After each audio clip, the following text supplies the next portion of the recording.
Atlantis, एक भयावह सभ्यता का अंतहीन रहस्य।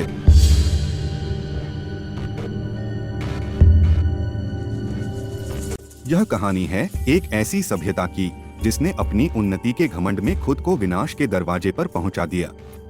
यह कहानी है अटलांटिस की, एक ऐसा साम्राज्य जो इतना शक्तिशाली था कि उसकी शक्ति देवताओं को चुनौती देने लगी। लेकिन एक ही रात में वह सभ्यता समंदर की गहराइयों में दफन हो गई। अटलांटिस का यह रहस्य आज भी हमारी आत्मा को सिहरन से भर देता है। क्या यह सभ्यता विज्ञान का शिकार बनी या यह किसी अभिशाप का नतीजा था? आइए इस खौफनाक कहानी को करीब से समझते हैं। प्राचीन यूनानी दार्शनिक प्लेटो ने लगभग 2400 साल पहले इस सभ्यता का उल्लेख किया। उन्होंने लिखा कि अटलांटिस कोई साधारण जगह नहीं थी। यह एक ऐसा साम्राज्य था जो उन्नत विज्ञान, अद्भुत वास्तुकला और अकल्पनीय शक्ति का प्रतीक था। यहाँ के महल सोने और चांदी से बने थे और ओरिकल कम नामक रहस्यमयी धातु से उनकी इमारतें चमकती थीं। लेकिन यह सब कुछ जितना सुंदर था उतना ही खतरनाक था। अटलांटिस के लोग न केवल शक्तिशाली थे बल्कि उन्होंने अपनी शक्ति का गलत इस्तेमाल करना शुरू कर दिया। उनके भूख और लालच ने उन्हें इतना अंधा कर दिया कि उन्होंने प्रकृति के नियमों को चुनौती दे डाली। उनका उन्नत विज्ञान, जो कभी उनके विकास का कारण था, धीरे धीरे विनाश का कारण बनने लगा।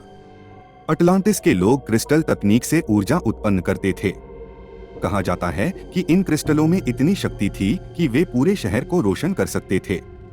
लेकिन जब यह ऊर्जा नियंत्रण से बाहर हो गई तो उसने विनाशकारी परिणाम पैदा किए। कुछ शोधकर्ताओं का मानना है कि एक गलत प्रयोग ने अटलांटिस में भयंकर विस्फोट को जन्म दिया। उस विस्फोट ने समुद्र की गहराइयों को हिला दिया और पूरी सभ्यता को डुबो दिया। लेकिन यह सिर्फ विज्ञान की कहानी नहीं है। कुछ किंवदंतियों का दावा है कि अटलांटिस के लोग देवताओं को चुनौती देने लगे थे। उनका घमंड इतना बढ़ गया था कि उन्होंने खुद को पृथ्वी के भगवान घोषित कर दिया। और शायद यही उनकी सबसे बड़ी गलती थी। प्लेटो ने लिखा कि एक ही रात में अटलांटिस का अंत हो गया। भूकंप और सुनामी ने उस साम्राज्य को तहस-नहस कर दिया। समुद्र की लहरें इतनी ऊंची थीं कि उन्होंने पूरे शहर को निगल लिया।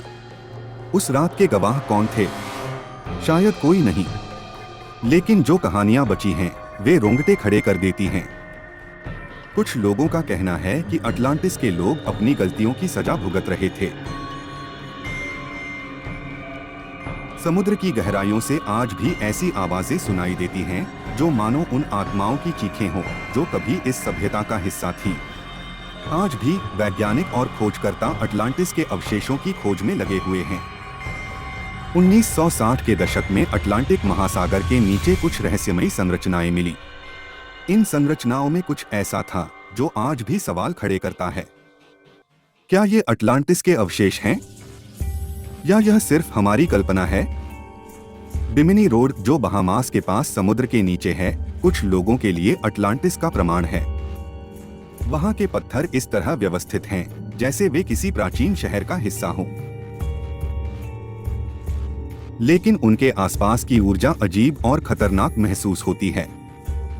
वहां गोताखोरी करने वाले कई लोग कहते हैं कि वे अजीब-अजीब आवाजें सुनते हैं और ऐसा लगता है जैसे कोई उन्हें देख रहा हो। अटलांटिस का अंत केवल एक सभ्यता की कहानी नहीं है, यह मानवता के लिए एक चेतावनी है। यह हमें यह बताता है कि अगर हम अपनी शक्ति का सही इस्तेमाल नहीं करेंगे तो हम भी उसी अंजाम तक पहुंच सकते हैं। आज जब विज्ञान और तकनीक तेजी से बढ़ रही है, हमें यह समझना होगा कि यह विकास विनाश की ओर भी ले जा सकता है। अटलांटिस की खोई हुई सभ्यता की कहानी हमें डराती भी है और सोचने पर मजबूर भी करती है।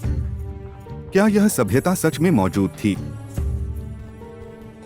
या यह केवल एक कल्पना है? और अगर यह सच थी तो क्या हमारी आधुनिक सभ्यता भी उसी राह पर है? अटलांटिस की कहानी केवल अतीत का हिस्सा नहीं है, यह हमारे भविष्य की संभावनाओं का भी प्रतिबिंब है। अगर हम अपनी लालच और अज्ञानता पर काबू नहीं पाएंगे तो शायद इतिहास खुद को दोहराएगा। आप इस बारे में क्या सोचते हैं? क्या अटलांटिस का अंत एक सच्चाई थी या सिर्फ एक मिथक? हमें अपनी राय जरूर बताएं और इस वीडियो को अपने दोस्तों के साथ शेयर करें। अगली बार फिर मिलेंगे एक और खौफनाक और रहस्यमयी कहानी के साथ। तब तक सतर्क रहें और समझदार बनें।